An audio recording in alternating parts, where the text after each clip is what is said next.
Hello student, welcome back to Krishna technical Pathshala. मैं सुनील भारद्वाज आप सभी का अपने कृष्णा टेक्निकल पाठशाला में आप सभी का स्वागत करता हूं। आज का जो हमारा मुख्य कंसेप्ट रहेगा वो रहेगा प्रॉपर्टीज ऑफ मैटर। किसकी मैं बात कर रहा हूं? Property of matter. Properties of matter के बारे में मैं आपको बताऊंगा कि इलास्टिसिटी क्या है, प्लास्टिसिटी क्या है और रिजिड बॉडी क्या है, स्ट्रेस क्या है, स्ट्रेट क्या है और स्ट्रेस स्ट्रेन कर्व के बारे में मैं इस वीडियो के अंदर आपसे डिस्कस करूँगा। तो चलिए हम अपने इस कंसेप्ट को स्टार्ट कर देते हैं। तो एक छोटा सा कंसेप्ट मैं आपको समझाने की कोशिश करता हूं। In a rigid body we generally means a solid object having definite shape and size. मान लेते हैं कोई हमारे पास में रिजिड बॉडी है, ठीक है, जिसके क्या है, एक डिफाइनाइट शेप एंड साइज है।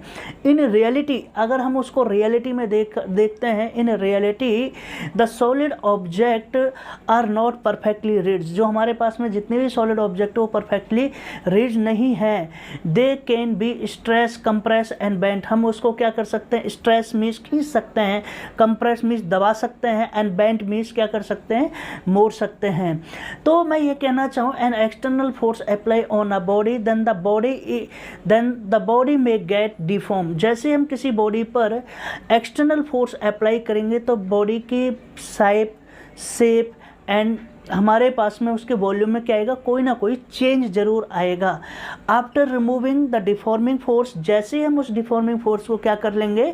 हटा देते हैं, तो the body regains its original size and shape. तो बॉडी किस में आने की कोशिश करेगी? अपनी ओरिजिनल पोजीशन में आने की कोशिश करेगी। But the some bodies do not regain its original shape and size, ठीक है। लेकिन कुछ ऐसी बॉडी होती है जो अपनी ओरिजिनल पोजीशन में नहीं आ पाती। इन सभी प्रॉपर्टीज़ को देख करके तो मेरी एक डेफिनीशन यहाँ से क्लियर हो जाती है। तो मैंने जो आपको इसमें कराया है, इस जनरली समझाया, मैं आपको क्या कहना चाहता हूँ। मान लीजिए कोई हमारे पास में एक सॉलिड सिलेंडर है। क्या, किसकी मैं बात कर रहा हूँ? This is the solid cylinder. ये हमारे पास में क्या चीज़ है? सॉलिड सिलेंडर हो गया। This is the solid cylinder. ये कोई भी हमारे पास में क्या हो गया? सॉलिड सिलेंडर हो गया। तो इस पे क्या है? जैसे ही हमने यहाँ पे कोई फोर्स लगाया, इस पे क्या लगाया? फोर्स लगाया। तो आपने इस पे एक फोर्स लगाया, इस तरीके से जब फोर्स लगाया तो ये बॉडी क्या होगी? इसकी लेंथ में क्या हो गया? चेंज आ गया। क्या हो गया? चेंज आ गया। तो ये जैसे ही हमने इस पर क्या लगाया? एक फोर्स लगाया, इसकी लेंथ क्या हो गई है? चेंज हो गई है, डेल्टा एल। और इसकी ओरिजिनल लेंथ क्या थी हमारे पास में? क्या चीज़ है? एल है। तो ये क्या चीज़ है? इसका क्या हो रहा है? इसका मतलब ये है इंक्रीज इन लेंथ। इसकी लेंथ क्या हुई है? इंक्रीज हो गई है। अगर मैं आपसे ये कहना चाहता हूँ, कोई और एक और सिलेंडर है, मान लीजिए इस तरीके से एक सिलेंड्रिकल वायर है, ये सिलेंडर है, इस पे आपने एक फोर्स लगाया, इस डायरेक्शन में एक फोर्स लगाया। पहले हमने वर्टिकली लगाया, अब मैं क्या लगा रहा हूँ? अपवर्ड डायरेक्शन में एक फोर्स लगाया। तो ये जो सिलेंडर है ये हमारे पास में इस तरीके से क्या हो गया? डिफॉर्म हो गया। जो यहाँ था ये लेंथ क्या होगी? इधर होगी। यहाँ भी क्या हुआ है? चेंज इन लेंथ हुई है, डी एल। और ये क्या चीज़ है? एल। यहाँ क्या हुआ है? लेंथ क्या हो रही है? डिक्रीज हो रही है, डिक्रीज इन लेंथ, ठीक है, लेंथ। और यहाँ क्या हो रही थी? Increase in length, increase in length. तो इसका मतलब जैसे ही, अब मैं ये कहना चाहता हूँ, देखिए ये हमारे पास में क्या चीज़ है? This is a solid object या सॉलिड बॉडी, ठीक है। तो मैंने आपको बताया, in a solid body we generally means a solid object having definite shape size, ठीक है, definite shape and size. But in reality में देखा जाए the solid object are not perfectly rigid. मैं कह रहा हूँ जितने भी सॉलिड ऑब्जेक्ट वो क्या है? परफेक्टली रिजिड नहीं है। तो फिर मैंने आपको क्या बताया? When we apply an external force on a body then the body may get deform. तो हमारे पास में जो बॉडी है वो क्या हो जाएगी? डिफॉर्म हो जाएगी। आफ्टर जैसे मैंने इस पर क्या लगा? एक फोर्स लगाया, तो बॉडी की स्थिति में क्या हुआ? चेंज आया। डेल्टा एल का क्या आया? चेंज आया। It means increase in length होगी। डेल्टा एल क्या चीज? Increase in length. After removing the deforming force, जैसे ही हम इसमें डिफॉर्मिंग फोर्स को क्या कर देंगे? रिमूव कर देंगे, तो body gets regain its original shape, ठीक है, एंड साइज। तो बॉडी वापस अपनी स्थिति में आने की क्या करेगी, कोशिश करेगी, ठीक है, ये हमारे पास में इस तरीके से आने की कोशिश करेगी। But the some body do not show such type of tendency, तो लेकिन कुछ बॉडी इस तरीके की टेंडेंसी को नहीं करती, ठीक है। तो मैं ये कहना चाहता हूँ इसकी आज की इसमें, तो हमारे पास में जो आज का कंसेप्ट है वो क्या चीज़ है, इलास्टिसिटी। किसकी मैं बात करता हूँ, इलास्टिसिटी। ये है हमारे पास में इलास्टिसिटी, ठीक है। What is the definition, what is the definition of elasticity. अगर मैं कहना चाहता हूँ इसकी डेफिनीशन के बारे में, अगर मैं बात करता हूँ आपसे, तो ये है हमारे पास में a body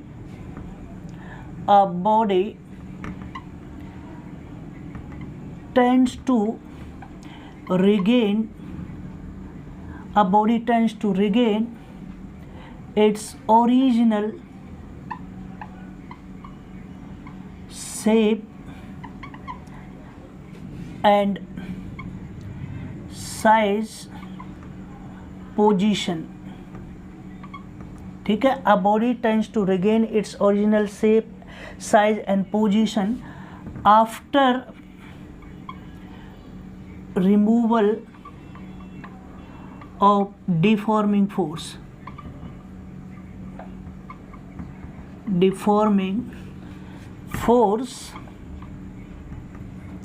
This is called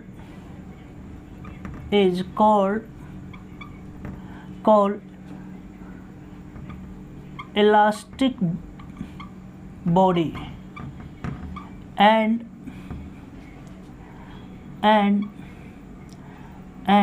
this type of property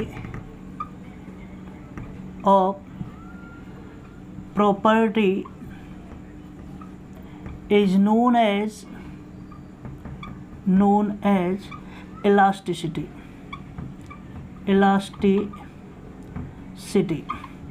This is the elasticity definition. ये क्या कहता है, a body tends to regain its original shape, size, position after removal of deforming force is called, इसको क्या कहते हैं, elastic body, and this type of property is known as, इसको क्या कहते हैं, elasticity. For example, सबसे पहले आपने देखा होगा रबर बैंड, आपने देखा होगा एक रबर का छल्ला। तो if we stretch a rubber band and release it, हमने एक क्या किया, रबर बैंड को स्ट्रेच किया, उस पर एक क्या लगाया हमने, एक्सटर्नल फोर्स करके उसको क्या कर दिया, स्ट्रेच कर दिया। After removing the deforming force, हमने उस छल्ले को क्या कर दिया है, छोड़ दिया है। तो क्या करेगा, then the rubber band get regains to its original shape and size, ठीक है। This is the example of elasticity. तो एग्जाम्पल की अगर मैं बात करता हूँ, तो एग्जाम्पल की अगर मैं बात करूँ, एग्जाम्पल को मैं इससे लिख देना, ये कहता है, ये है हमारे पास, if we stretch a rubber band,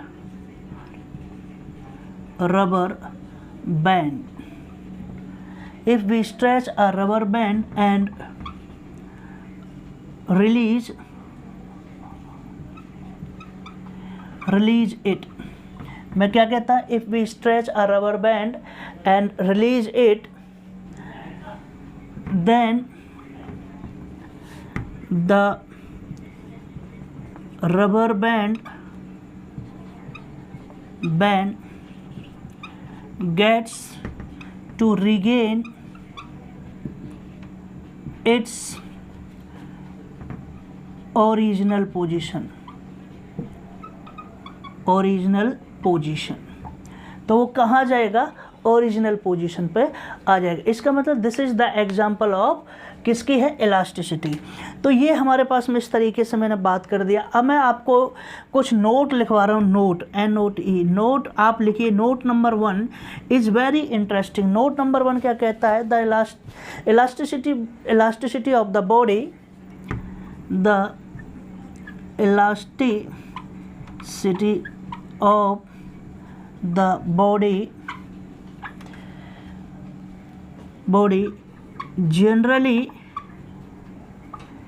generally decreases with the increase of the temperature, ठीक है। मैं क्या कहता है, with increase in the temperature, ये याद रखना क्योंकि ये कंसेप्ट पूछे जा सकते हैं। The elasticity of the body generally decrease, अगर मैं बात करता हूँ बॉडी की इलास्टिसिटी क्या होती है, आमतौर पर कम हो जाती है जब हम क्या कर देते हैं, टेम्परेचर को क्या कर देते हैं, इंक्रीज कर देते हैं, ठीक है, with increase in the temperature. This is the first note. Second note की मैं बात कर देता हूँ, second note, note number 2। Note number 2 क्या कहता है, elasticity of the elasticity of molten, ठीक है, मोल्टन, इसको बोलते हैं मोल्टन, क्या बोलते हैं, MOLTEN, molten cadmium, this is the atomic number is 48, ठीक है। तो the elasticity of molten cadmium की अगर मैं बात करता हूँ तो ये क्या कहता है, and molten copper increases with increase in temperature, ठीक है। ये भी याद रख लेना, the elasticity of molten cadmium Z is equal to 48 and molten copper increase with increase in temperature. तो यहाँ पर ये क्या करेगा, ये इंक्रीज होगा टेम्परेचर के साथ में, लेकिन elasticity of the body generally आमतौर पे क्या रहेगी, डिक्रीज रहेगी, जैसे हम उसके क्या करेंगे, टेम्परेचर को इंक्रीज करेंगे। अब सबसे महत्वपूर्ण बात ये है इसमें कि मैं बार बार से कहता, after removal of deforming force, तो ये डिफॉर्मिंग फोर्स क्या होता है, ये दो फोर्स हमारे इलास्टिसिटी के अंदर लगते हैं। वो कौन कौन से लगते हैं उनको देखिए, एक होता है एक्सटर्नल फोर्स जिसको हम कहते हैं डिफॉर्मिंग फोर्स, ठीक है, वो बॉडी की स्थिति में चेंज करता है, और एक होता है इंटरनल फोर्स, वो बॉडी को क्या कर देता है, अपनी ओरिजिनल पोजीशन पर ले आता है, ठीक है। तो मैं पहले बात करता हूँ, सबसे इम्पोर्टेंट बात करता हूँ डिफॉर्मिंग फोर्स, ये आपको टिप्स पे होनी चाहिए, ठीक है। आपके पास में डिफॉर्मिंग फोर्स क्या होता है, तो what is the definition of deforming force, ये कहता है a force which changes, a force which changes the position, size and shape of the body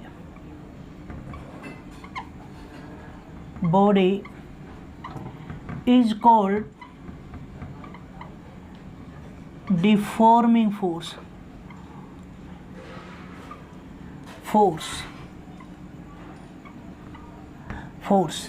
आपने क्या देखा कि हमारे पास में a force which changes the position, size and shape of the body is called deforming force, ठीक है, जो क्या है, बॉडी की पोजीशन में क्या कर दे, चेंज कर दे। जैसे अब मैं आपको बड़े ही सिंपल शब्दों में कह सकता हूँ कि हमारे पास में इस तरीके से कोई भी ऑब्जेक्ट था या बॉडी थी, ये हमारे पास में, ठीक है, इसकी लेंथ जो है हमारे पास में वो क्या चीज़ है, एल हमारे पास में थी, ये इस डायरेक्शन में हमने फोर्स लगाया, ठीक है। तो इस डायरेक्शन में जब हमारा फोर्स लगाया तो बॉडी की स्थिति में थोड़ा सा चेंज आ गया, ये वाला, ये वाला क्या हो गया, चेंज आ गया, तो बॉडी की लेंथ में क्या हुआ है, चेंज आया है। दिस फोर्स, इसी फोर्स को क्या कहते हैं हम, डिफॉर्मिंग फोर्स,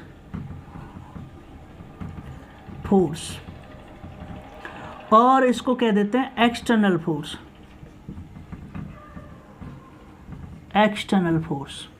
ठीक है। तो ज़्यादातर हम इसको डिफॉर्मिंग फोर्स कहते हैं क्योंकि बॉडी के अंदर, बॉडी में गेट डिफॉर्म, उसकी शेप, साइज, पोजीशन में कोई ना कोई चेंज आया होगा। सेकंड केस पे मैं बात करता हूँ restoring force,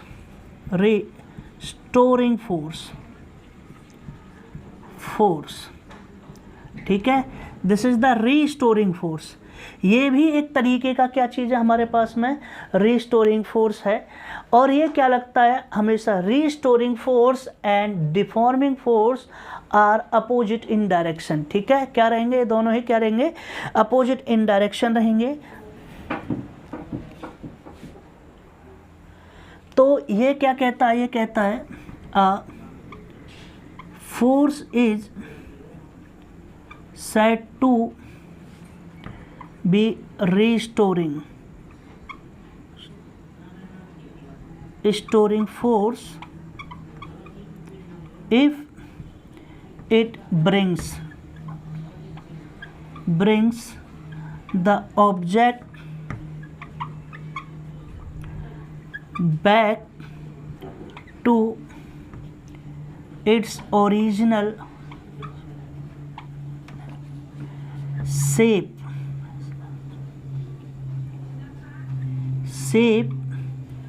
size and position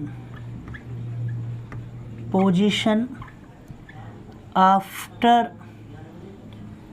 removal of deforming force।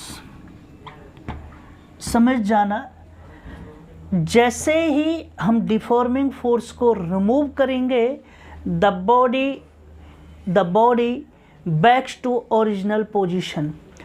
हमने जैसे ही, आप यहाँ समझिएगा, आप इस डायरेक्शन से दिखाई दे रहा है, यस, ये कोई ऑब्जेक्ट है और आपने, सबसे पहले मैं बात कहना चाह रहा हूँ, दिस इज द ऑब्जेक्ट, ये रहा, आपने इस पर एक फोर्स अप्लाई किया, मैं इस डायरेक्शन में एक ऐसे एक फोर्स ले जा रहा हूँ, दिस इज़ द फोर्स। ये क्या चीज़ है हमारे पास में, this is the force, applied force, external force. जैसे ही आपने एक्सटर्नल फोर्स अप्लाइड किया तो बॉडी की पोजीशन में क्या आया, चेंज आया, ये चेंज आ गया, दिस इज़ द चेंज। ठीक है, क्या गया, ये हमारे पास में चेंज आया। तो कितना चेंज आया, मान लेते हैं ये हमारे पास में कैपिटल एल है, this is the capital L, और ये स्मॉल एल है, इतना चेंज आया। आफ्टर दिस, ये क्या उनसा फोर्स है हमारे पास में, अगर आपको पता हो, इसको कहते हैं डिफॉर्मिंग फोर्स।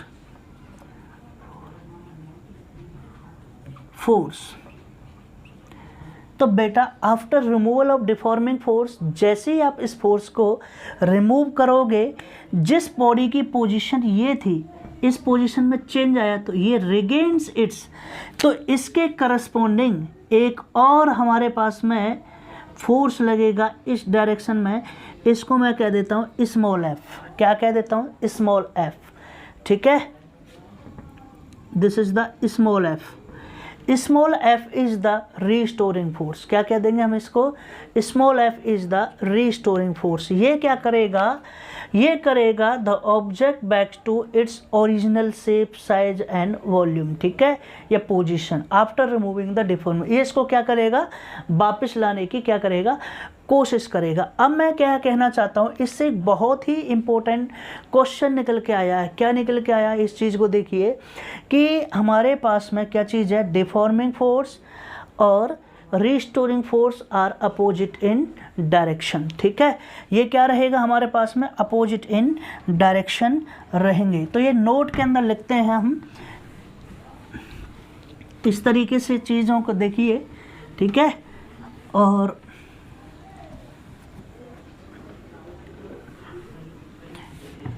यस, नोट बड़ा ही इम्पोर्टेंट पॉइंट है। नोट हमारे पास में ये कहता है restoring force, restoring force and deforming force are in opposite direction. दोनों फोर्सेस के बारे में आप अच्छी तरीके से जान गए और दोनों का काम भी जान गया। डिफॉर्मिंग फोर्स वो होता है जो किसी भी ऑब्जेक्ट की स्थिति को चेंज करेगा। रिस्टोरिंग फोर्स क्या करेगा, उस स्थिति को जो चेंज थी, जैसे पहले थी एज इट इज मुझे ऐसे ही करने की कोशिश करेगा। तो ये हमारे पास में इस तरीके से आपने पढ़ लिए डिफॉर्मिंग फोर्स और रिस्टोरिंग फोर्स। अब मैं आपसे बात कर रहा हूँ कि अगर मैं ये कहना चाहता हूँ कि on the basis of elasticity, तो हमारे पास में ऑब्जेक्ट कितने टाइप के होते हैं, ठीक है। तो मैं बात करता हूँ, नेक्स्ट हमारा वो है टाइप्स ऑफ ऑब्जेक्ट। नेक्स्ट जो आर्टिकल है हमारे पास में types of object on the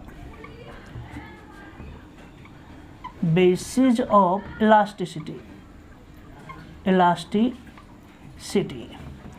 तो इलास्टिसिटी के आधार पर तो हमारे पास में कितने टाइप्स के हो गए। सबसे पहला हो गया इलास्टिक ऑब्जेक्ट।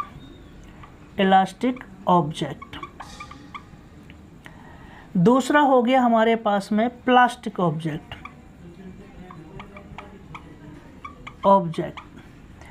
थर्ड केस में हो गया हमारे पास में रिड्ज object.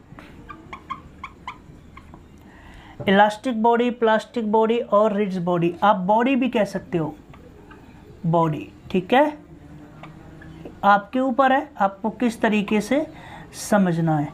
These are the 3 types, elastic, plastic and रिड्ज on the basis of elasticity. तो इलास्टिसिटी के आधार पर ये क्या है हमारे पास में 3 तरीके के हमारे पास में ये हैं, प्लास्टिक हैं और ये क्या चीज़ है। तो इन सभी चीज़ों को आप एक डायग्राम के फॉर्म में देखिए। एक ही बार मैं आपको समझाने की कोशिश करूँगा कि हमारे पास में सबसे पहला वाला कौन सा है। सबसे पहले वाला है इलास्टिक ऑब्जेक्ट। ये मैंने ब्रैकेट में बंद कर दिया, ठीक है। दूसरे नंबर पे है हमारे पास में प्लास्टिक ऑब्जेक्ट, इसको भी हमने ब्रैकेट में क्या कर दिया, बंद कर दिया। और थर्ड नंबर पे हमारे पास में रिड्ज ऑब्जेक्ट, रिजिड ऑब्जेक्ट, ये है हमारे पास में थर्ड केस। अगर मैं बात करता हूँ इनकी डेफिनेशंस की, तो इनकी डेफिनेशन अगर मैं ये कह रहा हूँ कि हमारे पास में कि इलास्टिक ऑब्जेक्ट क्या है, तो इसकी डेफिनेशन देखिएगा। मैं इसके कह रहा हूँ इलास्टिक ऑब्जेक्ट की मैं बात करता हूँ, the object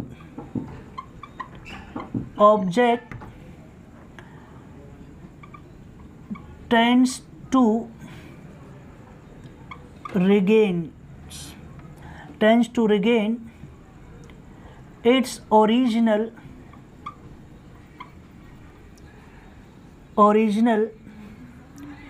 shape, size and position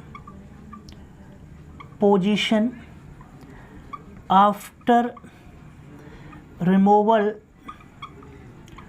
of deforming force is called, क्या कहेंगे इसको, is called इलास्टिक ऑब्जेक्ट। क्या है, इलास्टिक ऑब्जेक्ट। फॉर एग्जाम्पल क्या क्या हो जाएंगे बेटा, एग्जाम्पल हो जाएंगे हमारे पास में, ये है हमारे पास में रबर बैंड, और एक और है हमारे पास में quartz, steel and iron, etc etc. These are the example of elastic body. अगर मैं बात करता हूँ प्लास्टिक की बात करता हूँ, the object does not regain its original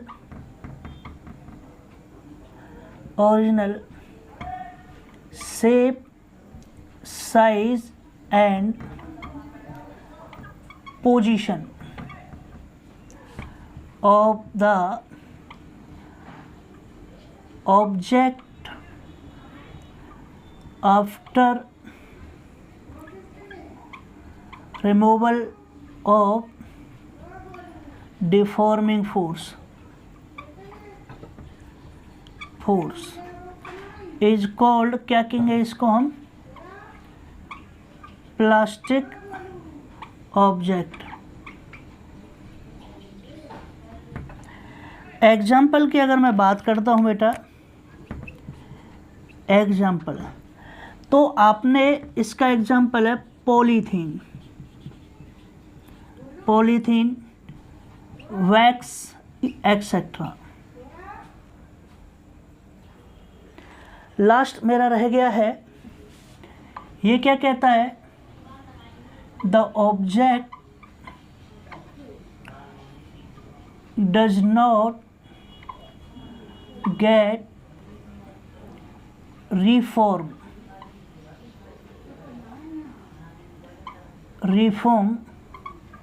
by the external force, ठीक है। The object does not reform by the external force, उसको क्या कहेंगे, is called rigid body. Example की अगर मैं बात करता हूँ, stone,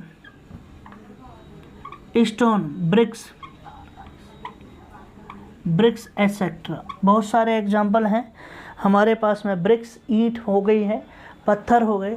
these are the example of rigid body. ये तीनों सारी चीज़ मैंने आपको एक साथ पढ़ा दिया और आप आसानी से इन चीज़ों को याद कर सकते हो, ठीक है। अब मेरा जो नेक्स्ट टॉपिक रहेगा उसकी मैं आपसे बात करता हूँ। मैं बात करता हूँ परफेक्टली इलास्टिक बॉडी। किसकी मैं बात करता हूँ, परफेक्टली इलास्टिक बॉडी।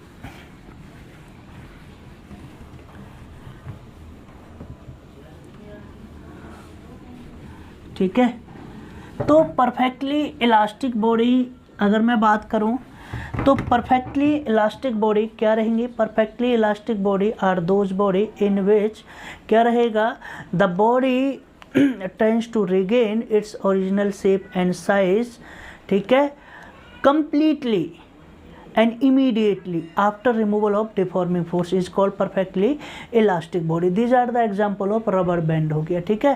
तो ये हमारे पास में आ गया, आप समझ में आ गया, ये मैं आपको लिखवा नहीं रहा, दोबारा से सुन लीजिए, दोबारा से मैं आपको बता देता हूँ what do you mean by the perfectly elastic body। तो perfectly elastic body are those body in which the body regains its original shape, size and position completely and immediately after removal of deforming force is called perfectly elastic body, ठीक है। तो मैंने आपको perfectly elastic body की definition बता दी। अब अगर मैं ये कहना चाहूँ कि perfectly plastic body क्या होती है, ठीक है, तो perfectly plastic body इसके क्या रहेगी, हमारे पास में अपोजिट रहेगी। सबसे पहले तो आपको पता होना चाहिए प्लास्टिसिटी क्या है, प्लास्टिसिटी को देख लीजिए, फिर उसके बारे में प्लास्टिसिटी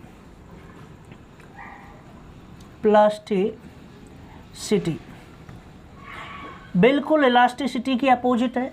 क्या रहेगा, अगर मैं ये कहना चाहता हूँ, अ body does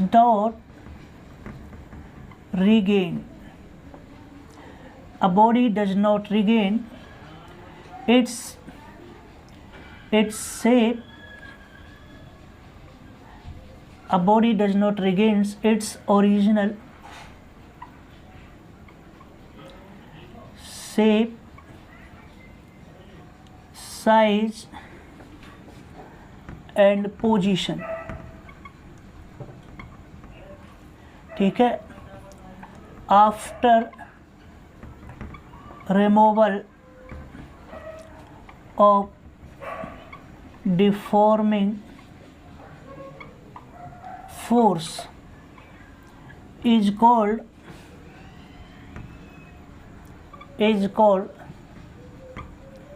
plastic body and and hence this property of a body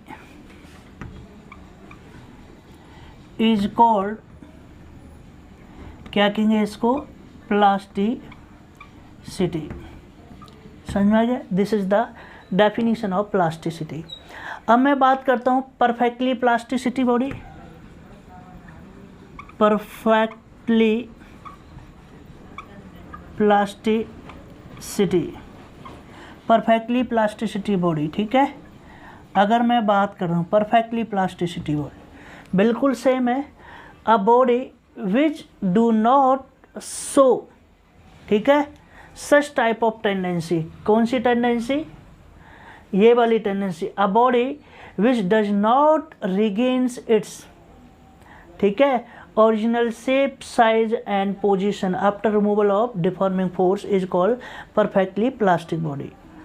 ठीक है, तो आप ये भी कह सकते हो परफेक्टली प्लास्टिक बॉडी का केस है if a body does not change, ठीक है, डज नॉट चेंज क्या, शेप एंड साइज। ठीक है, तो ये हो जाएगी, या कह सकते हो a body does not show any tendency to regain its original shape, size and position of the body after removal of deforming force is known as perfectly plastic body. ठीक है, this is the example. Example कह सकते हैं, suppose we stretch a chewing gum, आपने देखा and release it, आपने एक चिंगम खाई, चबाई और उसको बाहर खींच दिया। आप खींच करके क्या होगी, थोड़ी बहुत अपनी क्या आएगी, पोजीशन पे आएगी, लेकिन परफेक्टली नहीं आएगी, इसलिए क्या रहेगी, वो परफेक्टली प्लास्टिक बॉडी है। Chewing gum is the example of perfectly plastic body. ठीक है, और मैं परफेक्टली प्लास्टिक बॉडी का एग्जाम्पल हमारे पास में क्या हो सकता है, हमारे पास में क्वार्ट्ज फाइबर, ठीक है, क्वार्ट्ज फाइबर और rubber band is the perfectly elastic body. ये सारी चीज़ आपने देख ली। अब मैं आपसे बात करता हूँ स्ट्रेस के बारे में। क्या मैं बात करता हूँ, स्ट्रेस के बारे में। तो मेरा जो नेक्स्ट केस है वो स्ट्रेस है। स्ट्रेस पढ़ाने से पहले एक बहुत ही इम्पोर्टेंट लिखते हैं ना, बुक वाले लिख देते हैं, do you know, do you know, आप जानते हो। ये पॉइंट बड़ा ही इंपॉर्टेंट है, डू यू नो। मैं ये कहना चाहता हूँ हमेशा, no body is perfectly elastic and perfectly plastic. सब खत्म कर दिया, पूरा पढ़ाया हुआ।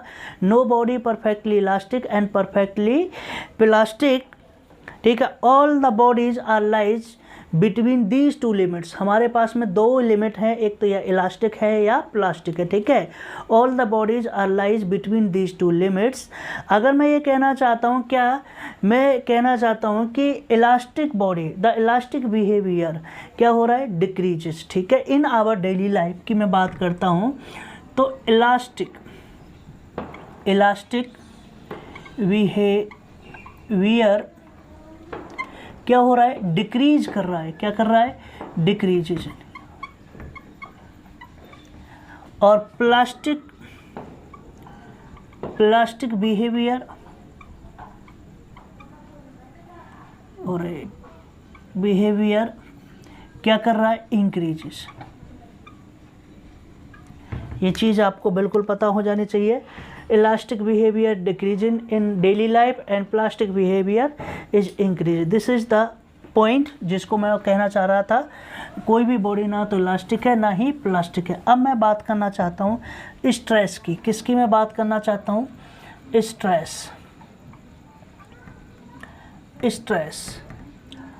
What do you mean by the stress, ठीक है। अगर देखा जाए, the force apply per unit area is known as stress. किसकी मैं बात करता हूँ, स्ट्रेस की। अगर मैंने बात की है कि हमारे पास में कोई भी बॉडी पे कोई फोर्स लगता है, तो सिंपल स्ट्रेस की जो डेफिनेशन रहेगी,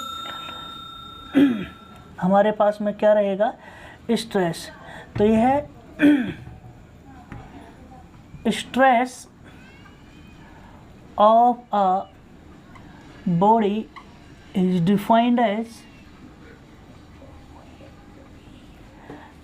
as the deforming force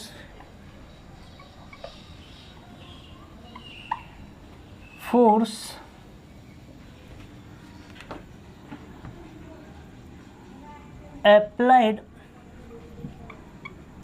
on a body per unit surface area of cross section, ये कहता है। तो स्ट्रेस क्या हो जाएगा, स्ट्रेस हो जाएगा हमारे पास में डिफॉर्मिंग फोर्स अपॉन में क्या है, एरिया। तो स्ट्रेस हमारे पास में क्या आ गया, स्ट्रेस आ गया फोर्स अपॉन में area. This is the value, this is the applied force पर unit area, this is called the stress. अगर मैं स्ट्रेस की मैं बात करता हूँ, ठीक है, तो मैंने अगर इस तरीके से आपसे स्ट्रेस की मैं बात की है, तो हमारे पास में दो ही तरीके के फोर्स होते हैं, एक एक्सटर्नल फोर्स होता है और एक इंटरनल फोर्स होता है। Internal force is known as restoring force and external force is known as deforming force. तो ये सारी चीज़ आपने इस तरीके से कह दिया। तो मैं ये कहना चाह रहा हूँ कि अगर आपको समझ में आ जाए, ये हमारे पास में कोई ऑब्जेक्ट है, दिस इज द ए, और ये हमारे पास में क्या चीज़ है, this is the area, area हो गया ये हमारे पास में, और ये क्या होगी हमारे पास में, इसकी लेंथ होगी। क्या चीज़ है, लेंथ होगी। जैसे ही आपने इस पर अप्लाइड फोर्स लगाया, this is the applied force, ये कह देंगे हम इसको डिफॉर्मिंग फोर्स। तो बॉडी की पोजीशन में क्या आ जाता है बेटा, चेंज आ रहा है। ये किस पे लग रहा है, ये लग रहा है पर यूनिट सरफेस एरिया, ठीक है, किस पे लग रहा है, सरफेस एरिया पर हमारे पास में ये फोर्स क्या हो गया, लग गया। लेकिन इसी फोर्स को आप यहाँ देखिए, ये इस फोर्स को मैं मान लीजिए ये इसको क्या करेगा, ये बैलेंस करेगा, this is the small F. क्या चीज़ है, this is the small F. इसको इंटरनल फोर्स बोलेंगे, इसको हम एक्सटर्नल फोर्स बोलेंगे। इसी का एक और नाम क्या चीज़ है हमारे पास में, रिस्टोरिंग फोर्स है। तो ये सारी चीज़ आपको पता होनी चाहिए। ये हमारे पास में इसका क्या आया है, इस तरीके से ये एरिया क्या आ गया, ये हमारे पास में चेंज एरिया आया है इसका केस में। और ये क्या चीज़ है हमारे पास में, ये हमारे पास में ओरिजिनल था जो हमारे पास में ये है। तो ये सारी चीज़ भी आपको पता होनी चाहिए कि किस तरीके से बॉडी पर ये लगता है। तो ठीक है, रिस्टोरिंग फोर्स क्या हो गया, फोर्स अपॉन में एरिया। तो यूनिट की मैं बात करता हूँ, यूनिट ऑफ स्ट्रेस, किसकी मैं बात कर रहा हूँ बेटा, यूनिट ऑफ स्ट्रेस। तो इसमें पहले मैं बात करता हूँ first SI unit of stress is क्या है हमारे पास में, न्यूटन पर मीटर स्क्वायर, यही तो है। तो स्ट्रेस हमारे पास में क्या हो जाएगा, इसको कहेंगे न्यूटन मीटर इनवर्स स्क्वायर, ठीक है, न्यूटन पर मीटर स्क्वायर। अगर मैं यही मैं बात करता हूँ, ये आ जाएगा CGS यूनिट ऑफ स्ट्रेस। तो CGS के केस में क्या रहेगा, एज हमारे पास में रहेगा डाइन पर सेंटीमीटर स्क्वायर, ठीक है, क्या रहेगा, डाइन पर centimetre square. What is the dimensional formula, अगर मैं बात करता हूँ डायमेंशनल फार्मूला की,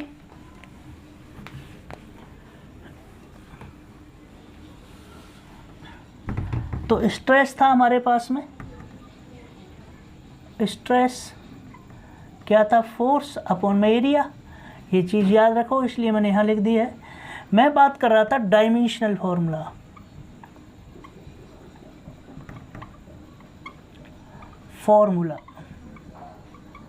सभी को पता है डायमेंशनल फार्मूला, अगर मैं स्ट्रेस का निकालता हूँ तो स्ट्रेस का जो डायमेंशनल फार्मूला रहेगा वो क्या रहेगा, अगर मैं ये है फोर्स का डायमेंशनल फार्मूला अपॉन में एरिया का डायमेंशनल फार्मूला।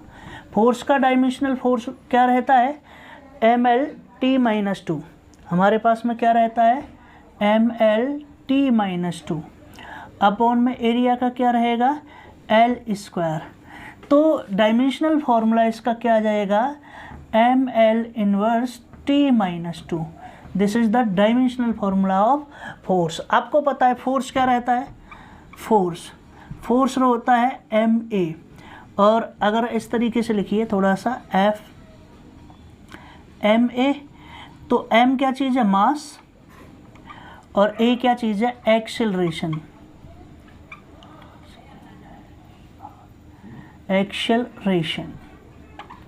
ठीक है, ये हमारे पास में है।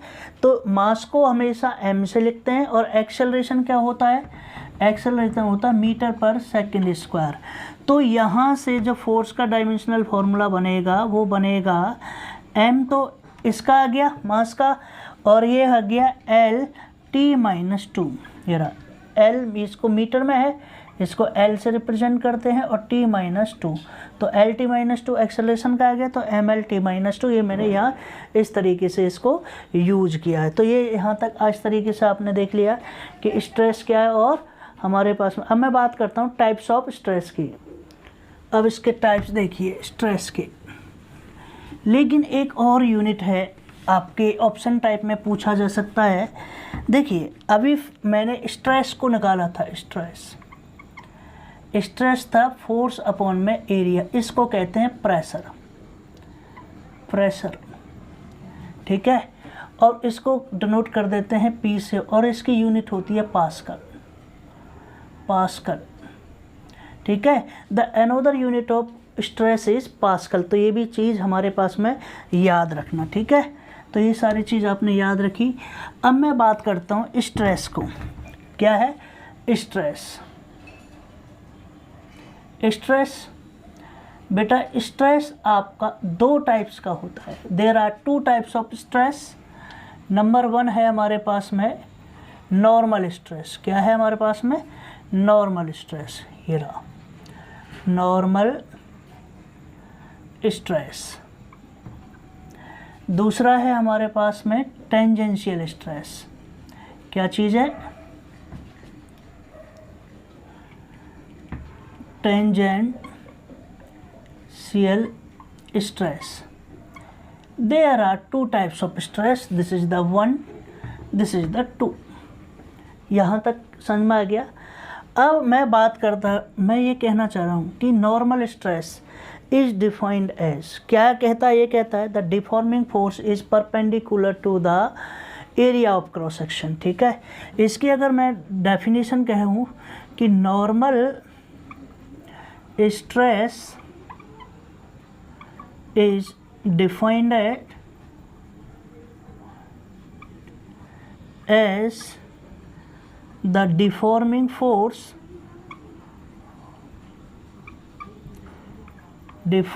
force हमारे पास में क्या रहेगा? deforming force is perpendicular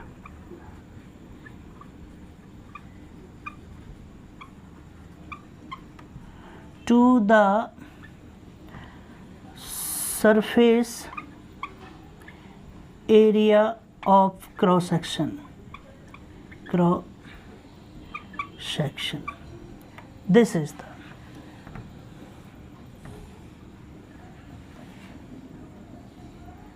ये हमारे पास में हो गया। This is the normal stress. तो नॉर्मल स्ट्रेस हमारे पास में क्या है? Normal stress is defined as the deforming force is perpendicular to the area. ये हो गया surface area of cross section. अब मैं बात करता हूँ टेंजेंशियल स्ट्रेस की। किसकी मैं बात करता हूँ? टेंजेंशियल स्ट्रेस की। एक और डेफिनेशन देखिए, टेंजेंशियल स्ट्रेस के अंदर अगर मैं ये कहना चाहता हूँ, ये कहता है when the stress is tangentially और parallel, when the stress is tangentially और parallel to the surface area। ठीक है, surface area of the body is called, क्या कहेंगे? टेंजेंशियल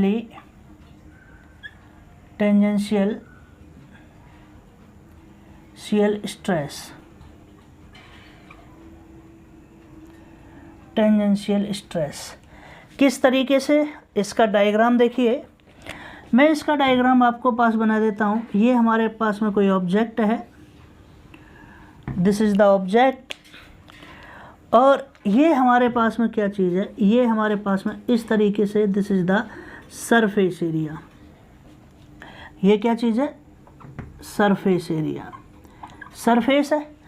तो जो हमारे पास में फोर्स लगेगा वो इस डायरेक्शन में लगेगा, जैसे टेंजेंशियल, इस डायरेक्शन में। ये सरफेस है हमारे पास में, नीचे मैंने इसको सरफेस लिखा। अब जो नॉर्मल स्ट्रेस है, नॉर्मल स्ट्रेस वो हमारे पास में क्या होता है, दो तरीके का होता है। एक टेंशियल होता है और एक क्या चीज़ होता है हमारे पास में कंप्रेशन स्ट्रेस होता है। ठीक है, तो नॉर्मल स्ट्रेस हमारे पास में अगेन टू टाइप्स का हो गया। देखिए दोबारा से, नॉर्मल स्ट्रेस, ठीक है। तो इस डायग्राम को थोड़ा सा एक बार और मैं आपसे बना देता हूँ जिससे आपको याद रहे। स्ट्रेस को आपने दो पार्ट्स में पढ़ा। पहला पार्ट था आपके पास में कौन सा था, टेंजेंशियल स्ट्रेस। सेकंड पढ़ा आपने नॉर्मल स्ट्रेस।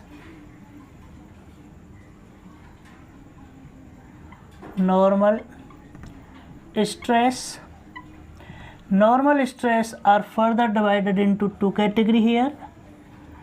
इसको कहते हैं हम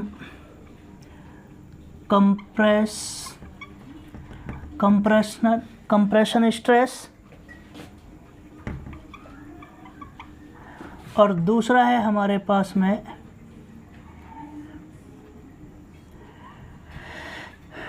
टेंशियल stress.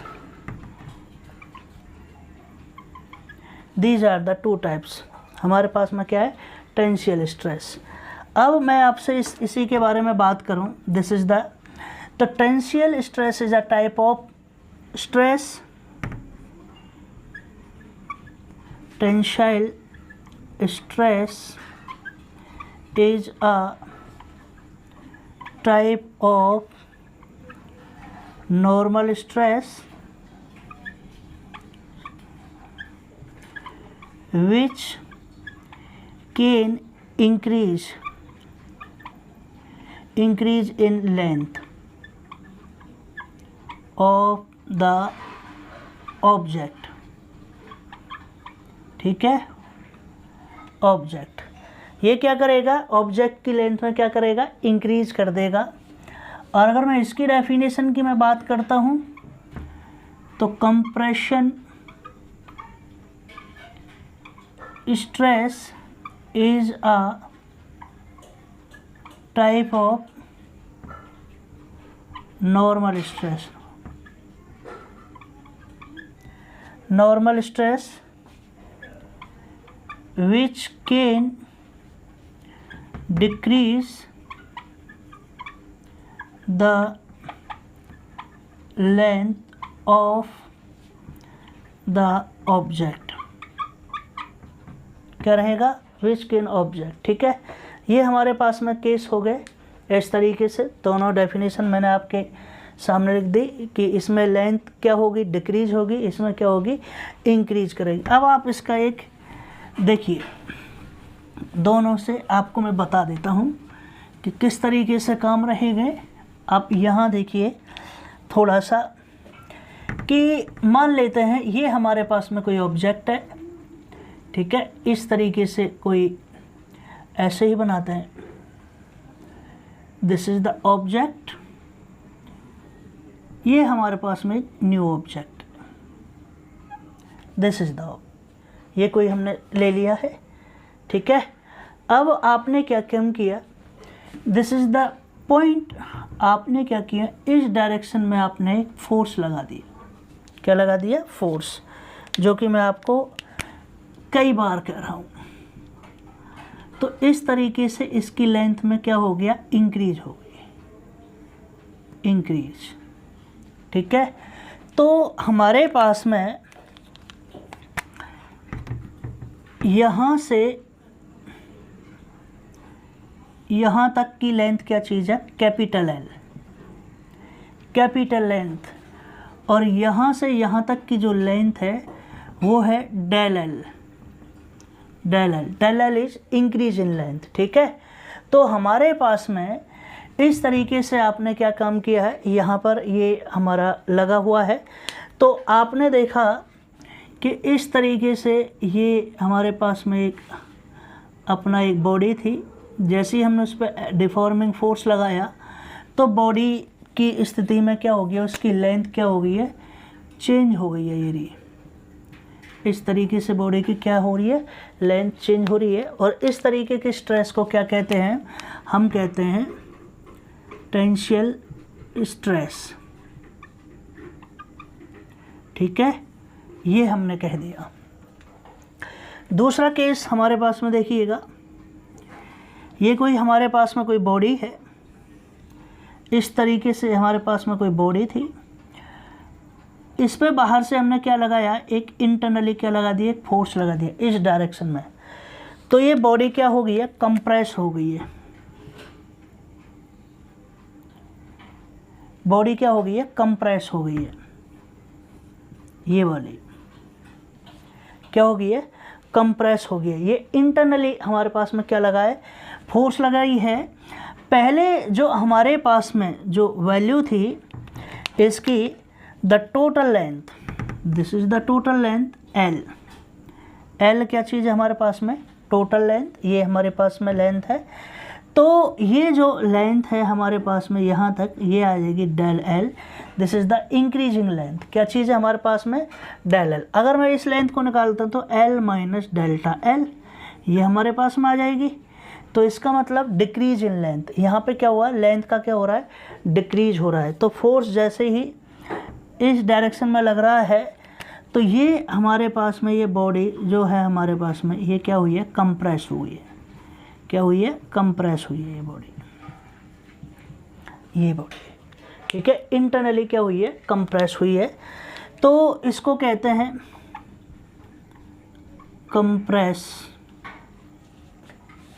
Compression stress, compression stress.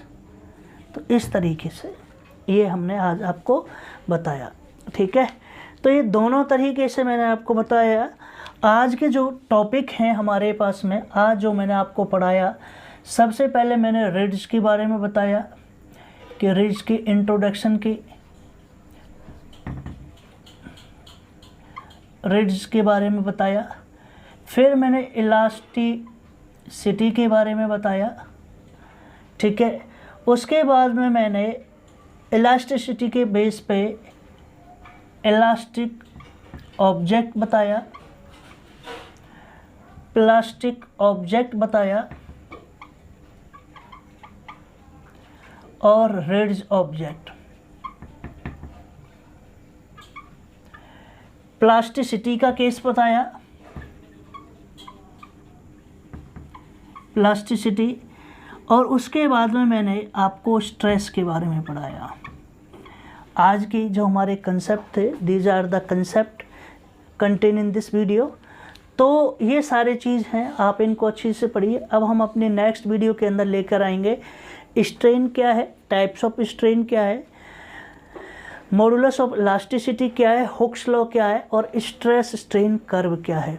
ठीक है, तो ये हमारी अब नेक्स्ट वीडियो में रहेगी। सभी स्टूडेंट ज़्यादा से ज़्यादा हमारे चैनल पे आएँ और वीडियो देखें, और कृष्णा टेक्निकल पाठशाला सभी स्टूडेंट का स्वागत करता है। Okay, thank you, bye bye.